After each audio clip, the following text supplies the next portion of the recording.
عمران خان نے اپنے long march کا آغاز کر دیا ہے اور خیبر پختونخوا سے انہوں نے اپنے لانگ مارچ کا آغاز کر دیا ہے۔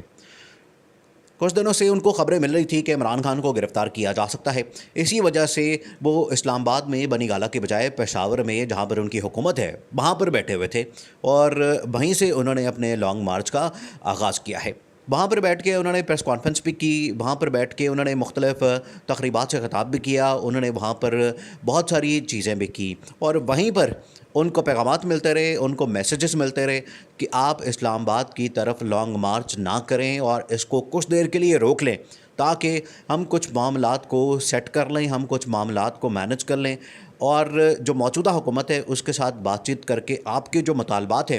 ان کو پورا کر دیا جائے اور اس کے بعد ہم اسمبلیاں ڈیزالو کروا کے، اسمبلیاں تحلیل کروا کے ہم الیکشن اناؤنس کروا دیتے ہیں۔ لیکن اسٹیبلشمنٹ کی جانب سے اس طرح کی کوئی بھی گارنٹی نہیں دی گئی۔ دوسری جانب جو موجودہ حکومت ہے وہ بھی اسٹیبلشمنٹ سے گارنٹی چاہتی ہے، وہ یہ چاہتے ہیں کہ ہمیں موجودہ حکومت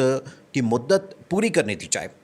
اب موجودہ حکومت میں مسئلہ کیا ہے؟ موجودہ حکومت میں 2-3 مسئلے چل رہے ہیں۔ اس میں سب سے بڑا مسئلہ یہ ہے کہ موجودہ حکومت کی مدت پوری کی جائے، اپنے وقت کے اوپر الیکشن کروائے جائیں یا پھر فوری طور پر اسمبلیوں کو ڈیزالو کر دیا جائے اور اس کے بعد الیکشن کو اناؤنس کر دیا جائے۔ جیسے ہی موجودہ حکومت آئی تھی تو اس کے بعد یہ کہا جا رہا تھا کہ ہم تھوڑی دیر رہیں گے اور اس کے بعد اسمبلیاں ڈیزالو کر دیتے ہیں، لیکن اس کے اوپر پیپلز پارٹی کے آصف علی زرداری اور مولانا فضل الرحمان نے بڑا ہی ناراضگی کا اظہار کیا تھا۔ انہوں نے کہا تھا کہ ہم تھوڑی دیر کے لیے نہیں آئے، ہم یہاں پر اپنا وقت گزارنا چاہتے ہیں، اس مدت کو پورا کرنا چاہتے ہیں، پھر اس کے بعد ہی ہم الیکشن میں جائیں گے۔ تو جیسے یہ پریشر پڑا تو شہباز شریف لندن چلے گئے اور انہوں نے نواز شریف کے ساتھ جا کے ملاقات کی۔ اب وہاں پر جو اہم معاملات ڈسکس ہوئے، جن معاملات کے اوپر غور کیا گیا، اس میں سب سے بڑا مسئلہ یہ تھا کہ اگر ہم فوری طور پر الیکشن میں جاتے ہیں تو کون جیت سکتا ہے، کون اسمبلی میں میجورٹی حاصل کر سکتا ہے۔ تو وہاں پر یہ نقطہ اٹھایا گیا کہ جس لحاظ سے، جس طرح سے عمران خان اپنی مقبولیت کا، اپنی پاپولیرٹی کا گراف بڑھا چکے ہیں، ایسے میں الیکشن اناؤنس کرنا ہمارے گلے پڑ سکتا ہے، ہمارے لیے مشکلات پیدا کر سکتا ہے۔ اسی وجہ سے الیکشن کو آگے کر دیا جائے اور الیکشن کو کم از کم جو 1.5 سال کی مدت ہے اس کو پورا کرتے ہوئے یہ الیکشن کروائے جائیں۔ اس کے بعد جیسے ہی شہباز شریف واپس آئے تو انہوں نے یہاں پر آ کے اتحادیوں کے ساتھ ملاقات کی اور ان کو سمجھایا کہ ہم فوری طور پر الیکشن کروا تو سکتے ہیں لیکن اس میں عمران خان جیت سکتے ہیں اور عمران خان کو یہاں پر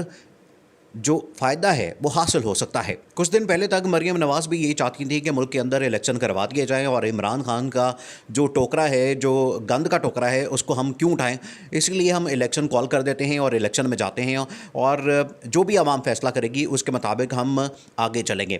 مریم نواز کی جانب سے جو بھی بیانات آتے تھے اس کے اوپر موجودہ حکومت میں جو اتحادی بیٹھے ہیں اس میں پیپلز پارٹی اور جمعیت علماء اسلام وہ سخت ناراضگی کا اظہار کرتے تھے۔ اب مریم نواز کو سمجھا دیا گیا ہے، اسی لیے انہوں نے کل پریس کانفرنس کی تھی اور اس میں ہارڈ لائن لی، اس میں عمران خان کو کلیئر پیغام دیا کہ ہم ابھی الیکشن نہیں کروائیں گے۔ لیکن جو اس میں اہم کردار ہے اسٹیبلشمنٹ یعنی کہ فوج، وہ یہ چاہتے ہیں کہ الیکشن کو اناؤنس کر دیا جائے اور اس وقت جو ملک کے اندر غیر یقینی کی صورتحال ہے، اس وقت جو ملک کے اندر افراتفری ہے، اس وقت جو ملک کے اندر انتشار ہے، اس وقت جو ملک کے اندر خلفشار پیدا ہو چکا ہے،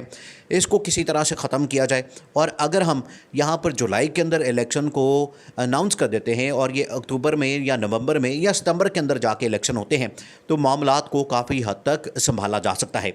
لیکن جو پیپلز پارٹی ہے وہ اس پر ماننے کے لیے تیار نہیں ہے۔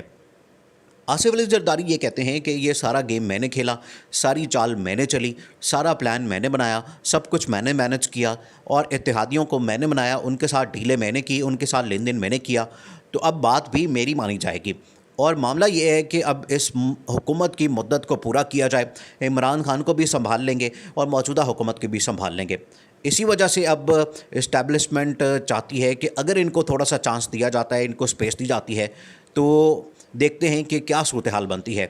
اب موجودہ حکومت نے یہ فیصلہ کیا ہے کہ عمران خان کو سائیڈ لائن کرنے کے لیے، عمران خان کے دھرنے کو، اس کے لانگ مارچ کو اڑانے کے لیے یہ افراتفری اور اس کو بچایا جائے، اس کو کنٹرول کیا جائے اور اس کے لیے انہوں نے ایک بھرپور پلان تیار کیا ہے. اس کے لیے گرفتاریاں شروع کر دی ہیں اور جو پی ٹی آئی کے کارکن ہیں ان کے اوپر گرفتاریاں کر رہے ہیں, ان کے اوپر چھاپے مار رہے ہیں اور نہ صرف رکاوٹیں پیدا کر رہے ہیں بلکہ ان کے گھروں میں جا کے ان کو گرفتار کر رہے ہیں تاکہ یہ لانگ مارچ ناکام بنایا جا سکے. عمران خان اب بھرپور طریقے سے جس طرح سے 2014 میں کنٹینر پر چڑھے تھے, اب اسی طرح سے یہ دوبارہ کنٹینر پر چڑھ گئے ہیں اور اب ان کی جانب سے یہ کہا جا رہا ہے کہ میں تب تک کنٹینر پر چڑھا رہوں گا, میں تب تک دھرنا دے کے رکھوں گا, میں تب تک یہاں پر بیٹھا رہوں گا جب تک یہاں پر الیکشن کی ڈیٹ اناؤنس نہیں کر دی جاتی, جب تک اسمبلیاں ختم نہیں کر دی جاتی, جب تک اسمبلیوں کو ڈسالو نہیں کر دیا جاتا. تو یہ ایک مشکل صورتحال پیدا ہو چکی ہے جس میں اسٹیبلشمنٹ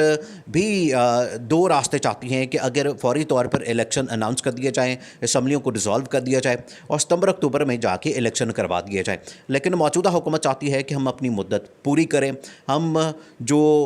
1.5 سال کے لیے آئے ہیں اس کو لے کر چلیں اور اس کے بعد ہی ہم الیکشن کرواتے ہیں. اس صورتحال میں جو عوام ہے وہ یہ چاہتی ہے کہ جیسے تیسے بھی ہو یہاں پر مہنگائی ختم ہو, یہاں پر مسائل ختم ہوں اور ہمیں سکھ کا سانس لینا پڑے. اب army chief general Qamar Javed Bajwa نے محمد بن سلمان سے بھی بات چیت کی ہے اور یہ خوشخبری وہاں سے آئی ہے سعودی عرب کی جانب سے کہ جو $3 بلین کی رقم جو پاکستان سے واپس مانگی جا رہی تھی, پاکستان سے مطالبہ کیا جا رہا تھا کہ اس کو واپس کر دیا جائے, اب اس کو روک دیا گیا ہے اور اس کے اوپر ڈیلے کر دیا گیا ہے, اب وہ فوری طور پر نہیں مانگی جائے گی. تو اس سے بھی تھوڑا سا ریلیف ملے گا موجودہ حکومت کو. اس کے ساتھ ہی اگر IMF کے ساتھ بھی ڈیل ہو جاتی ہے تو موجودہ حکومت کے لیے یہ بھی ایک بہت بڑا ریلیف ہوگا کہ وہ یہاں سے بھی کچھ پیسے لے کے تو اپنا گورنمنٹ کو چلا سکتے ہیں, اپنا گزارا کر سکتے ہیں اور نہ صرف 2-3 مہینے نکال سکتے ہیں, اگر 6 سے 8 مہینے بھی نکالنے پڑے تو یہ نکال سکتے ہیں. اب موجودہ حکومت کی پہلی ترجیح ہے کہ کسی طرح سے نیب قوانین میں اور الیکشن قوانین کے اندر جو اصلاحات ہیں, جو ترامیم ہیں, جو امینڈمنٹس ہیں وہ کر لی جائیں, اس کے بعد ہی ہم الیکشن کی طرف جاتے ہیں. یہ سب سے بڑا پلان ہے موجودہ حکومت کا کہ ہم کسی طرح سے اپنی جو مرضی کے مطابق الیکشن ریفارمز ہیں, الیکشن کے اندر جو امینڈمنٹس کرنی ہے وہ کر لیں, نیب قوانین کے اندر جو امینڈمنٹس کرنی ہے تاکہ جو نیب ہے اس کو مکمل طور پر ناکام بنا دیا جائے, اس کو مکمل طور پر ایسا کر دیا جائے کہ یہ ہمارے خلاف کیسز نہ کھول سکے, ہمارے خلاف کوئی بھی کارروائی نہ کر سکے. کیونکہ جس طرح سے اس نیب کو استعمال کیا گیا عمران خان کے دور میں, اس کے بعد یہ شہباز شریف, جمعیت علماء اسلام اور پیپلز پارٹی والے پریشان ہیں کہ نیب کو کسی طرح سے ختم کر دیا جائے تاکہ یہ ہمارے لیے مسائل پیدا نہ کر سکے. اگر نیب کو یہاں پر ختم کرتے ہیں تو اس کا فائدہ پی ٹی آئی کو بھی ہوگا, کیونکہ پی ٹی آئی والے